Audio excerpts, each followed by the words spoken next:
पुणे शहरात गेल्या काही दिवसांपासून तापमानात वाढ होताना पाहायला मिळते आणि याच तापमान वाढीचा पुणेकरांना त्रास देखील होताना पाहायला मिळतो आणि एकूण पुणे महानगरपालिकेची जी रुग्णालय आहे त्या रुग्णालयांमध्ये जवळपास 700पेक्षा जास्त रुग्ण सध्या उपचारार्थ दाखल करण्यात आलेले आहेत।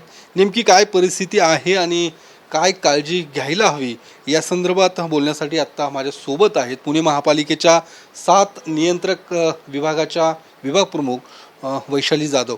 मॅडम, काय नेमकी काय परिस्थिती आहे? कारण गेल्या काही दिवसांपासून तापमानात वाढ होते, रुग्णांची संख्या देखील वाढताना पाहायला मिळते, काय नेमकं? मागच्या काही दिवसांमध्ये पुणे शहरामध्ये टेम्परेचर खूप वाढलेलं आहे। हवामान खात्याने पण आपल्याला तसा अंदाज दिला आहे। तर दरवर्षी जेव्हा उन्हाळा येतो त्याची आम्ही पूर्वतयारी करत असतो। मागच्या महिन्यातच आम्ही याबाबत सगळे जे आमचे वैद्यकीय अधिकारी आहेत, प्रायव्हेट हॉस्पिटल्स आहेत, त्यांना उष्माघाताची जी काही लक्षणं असतात तर ते लक्षणं दिसल्यानंतर रुग्णांची कशी काळजी घ्यायची, त्यांना ट्रीटमेंट कशी घ्यायची याचं आम्ही पूर्ण ट्रेनिंग घेतलेलं आहे। आणि याची पूर्वतयारी म्हणजे आम्ही आमच्या सगळ्या दवाखान्यांमध्ये जी काही औषधं लागतात ती औषधं आम्ही सगळी तयार ठेवलेली असतात। म्हणजे ORS असेल किंवा आणखीन जर उष्माघाताचं पेशंट, हिस्ट्रोकचा पेशंट केला तर आम्ही कमला नेहरू रुग्णालयामध्ये 10 बेड्स अवेलेबल केलेत। तिथे कोल्ड रूमची आम्ही सोय केलेली आहे आणि इमर्जन्सी काय असेल तर तिथे आमचे डॉक्टर त्यांना ट्रीट करतात। आता उन्हाळ्यामुळे आपल्याला सगळ्यांना माहिती आहे की सध्या टेम्परेचर खूप जास्त आपलं वाढलेलं आहे।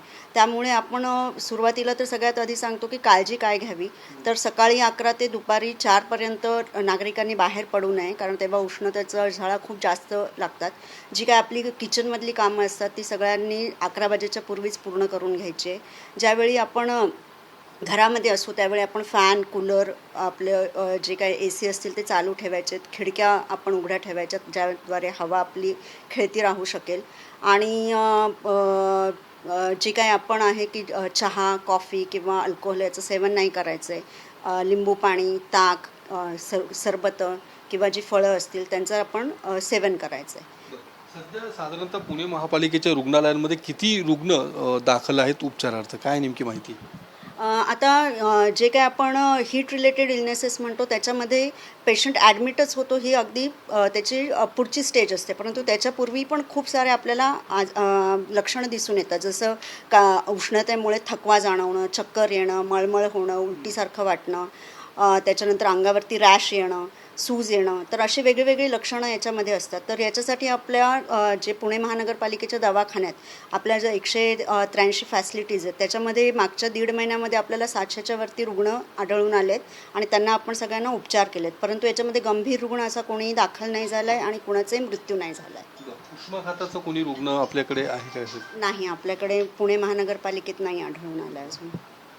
तर आपण ऐकलं की ज्या पद्धतीने काय नेमक्या उपाययोजना करण्यात आलेल्या आहेत पुणे महानगरपालिकेच्या आरोग्य विभागाकडून, आणि सगळ्यात महत्त्वाचं म्हणजे पुणेकरांनी काय काळजी घ्यावी घराबाहेर पडताना या संदर्भात देखील डॉक्टर वैशाली जाधव यांच्याकडून माहिती देण्यात आली। कॅमेरामन विकी चव्हाणसह मी योगेश बोरसे, TV9 मराठी, पुणे।